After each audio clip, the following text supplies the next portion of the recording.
اور بلا شبہ سب سے برا ٹھکانہ جہنم ہے، سب سے بری آرامگاہ اور سب سے برا ٹھکانہ اللہ فرماتا ہے جہنم ہے۔ یہی وجہ ہے اللہ والے جب بھی اللہ سے کچھ مانتے وہ یہی مانتے تھے ربنا اصرف عنا عذاب جہنم ان عذاب جہنم ان عذابها کان غراما۔ اللہ میں دوزخ کے عذاب سے بچا، بے شک دوزخ کا عذاب چمٹ جانے والا ہے، دوزخ کا عذاب چمٹ جانے والا ہے۔ جب وہ عذاب میں بندہ مبتلا ہو جائے گا تو وہ عذاب بندے کو چھوڑے گا نہیں۔ آپ کو کیا پتا کہ دوزخ کیا چیز ہے؟ آپ کو کیا پتا کہ دوزخ کیا چیز ہے؟ اللہ کے پاک پیغمبر جب دوزخ کا ذکر سنا کرتے تھے آنکھوں سے آنسوؤں کی لڑیاں بہنے لگ جاتی تھیں اور فرمایا کرتے تھے کاش تمہیں بھی اللہ کی جہنم کا اس طرح پتہ چل جائے جس طرح مجھے پتا ہے، جو میں جانتا ہوں کاش تمہیں بھی پتہ چل جائے تو تمہارے ہاتھ سے ٹوٹ جائیں، تمہاری ہنسی ختم ہو جائے، تمہارے مذاق ختم ہو جائے۔ یہ جو دوستوں کے جمگٹوں میں بیٹھ کر ہنسی و مذاق کرتے ہو، یہ جو تم گپ شپ کرتے ہو، یہ گپ شپ تمہیں بھول جائے اور تم روتے روتے جنگلوں میں چلے جاؤ اور اللہ کے عذاب سے پناہ مانگنے لگو۔ تمہیں پتہ نہیں ہے کہ اللہ کا عذاب ہے کیا اور کتنا سخت ہے۔ اگر تمہیں علم ہو جائے تو تمہیں ہنسی و مذاق بھول جائے۔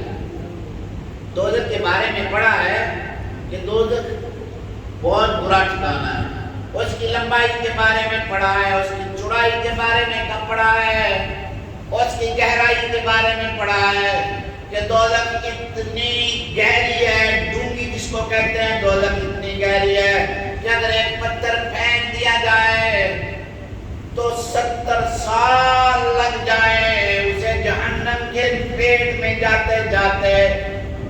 ایک پتھر اگر اوپر سے پھینکا جائے، جہنم اتنی گہری ہے کہ 70 سال میں جا کر وہ جہنم کے پیٹ میں پہنچے گا۔ فرمایا جہنم کی چوڑائی اتنی زیادہ ہے، 40 سال کوئی بندہ گھوڑا دوڑائے، 40 سال بندہ گھوڑا دوڑائے تو بس اس کی ایک دیوار ختم ہوگی۔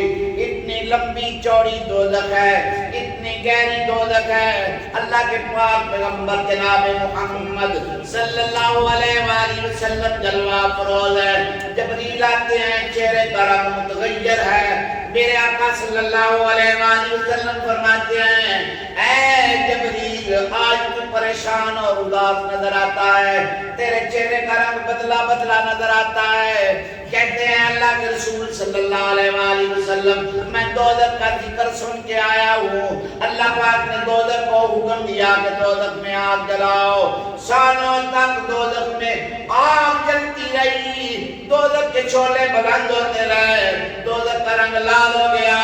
یا رسول اللہ صلی اللہ علیہ وآلہ وسلم پھر 100 سال تک دوزخ میں آگ جلائی گئی۔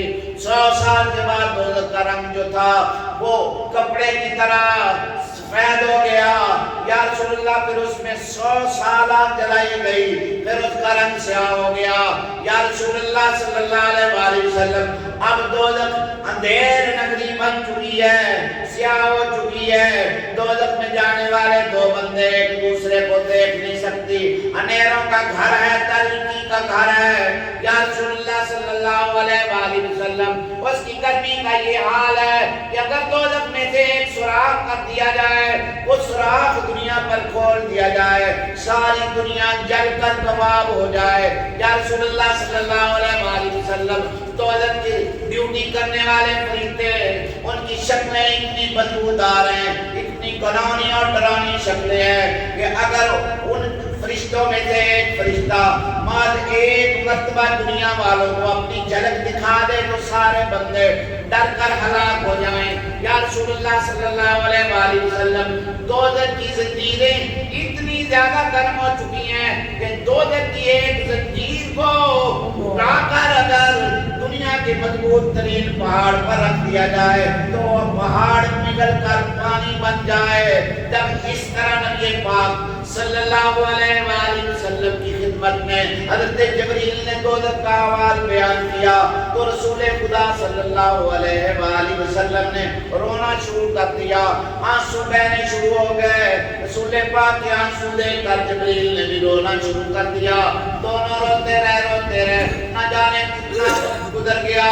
پھر آسمانوں سے صدا آئی، پھر آسمانوں سے ندا آئی، اے میرے جبریل تجھے میں نے فرشتوں کا سردار بنایا ہے، اور اے میرے محبوب محمد صلی اللہ علیہ وآلہ وسلم میں تجھے 1,24,000 پیغمبروں کا سردار بنا چکا ہوں، تم کیوں روتے ہو؟ میں نے تمہیں تو جہنم سے محفوظ کر دیا ہے، جہنم تمہارا کچھ نہیں بگاڑ سکتی، تمہیں سکون کرنا چاہیے، نہیں رونا چاہیے۔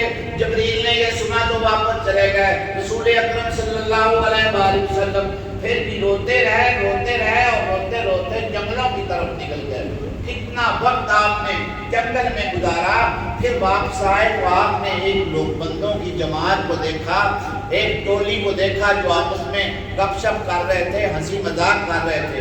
رسول خدا صلی اللہ علیہ وآلہ وسلم ان کے پاس سے گزرے اور فرمایا کاش کہ تمہیں دوزخ کے بارے میں ویسا علم ہو جائے جو مجھے علم ہے، تمہیں یہ ٹھٹھا بھول جائے، تمہیں یہ مذاق بھول جائے، تمہیں یہ گپ شپ بھول جائے، لیکن تمہیں پتہ ہی نہیں کہ دوزخ کیسا ٹھکانہ ہے۔ تو سامعین محترم، بزرگ فرماتے ہیں کہ دوزخ کے ہوتے ہوئے تم ہنستے ہو، اور مجھے تعجب ہوتا ہے، بزرگ فرماتے ہیں کہ دوزخ کی موجودگی میں تم ہنستے ہو تو مجھے تعجب ہوتا ہے، حالانکہ تمہیں کوئی خوشخبری بھی نہیں ملی ہے کہ تمہیں دوزخ سے آزاد کر دیا گیا۔ دوزخ کے ہوتے ہوئے تم ہنستے ہو، دوزخ کے ہوتے ہوئے تم ٹھٹھا اور مذاق کرتے ہو، گپ شپ کرتے ہو، وقت گزارتے ہو، حالانکہ تمہیں کوئی خوشخبری نہیں ملی ہے کہ تمہیں جہنم سے آزاد کر دیا گیا۔ ارے ہنسنے کی بجائے روو، ہنسنے کی بجائے روو، اس عذاب کا فکر کرو جو عذاب ان قریب اللہ کے نام فرمانوں پہ مسلط ہونے والا ہے۔ اور اگر تم نیکوکار بھی ہو تب بھی اللہ سے دعائیں مغفرت کرتے رہو، جیسے اللہ کے نیک بندوں کی یہ علامت اللہ نے قرآن کے 19ویں پارہ سورہ فرقان میں بیان فرمائی ہے۔ والذین یقولون، عبادت گزار ہونے کے باوجود، نیکی کرنے کے باوجود، طاعت شعار ہونے کے باوجود بھی ان کی دعا کیا ہے؟ ربنا اصرف عنا عذاب جہنم، اللہ ہمیں جہنم کے عذاب سے بچا، انہا ساعت مستقرا ومقاما، بلا شبہ دوزخ کا ٹھکانہ اور دوزخ کا مقام سب مقاموں سے برا مقام اور برا ٹھکانہ ہے۔ کاش ہم دوزخ کو اپنے ذہن میں رکھیں اور دوزخ کا عذاب اپنے ذہنوں میں رکھیں تو ہمارے بہت سارے عیب جو ہیں وہ ختم ہو سکتے ہیں۔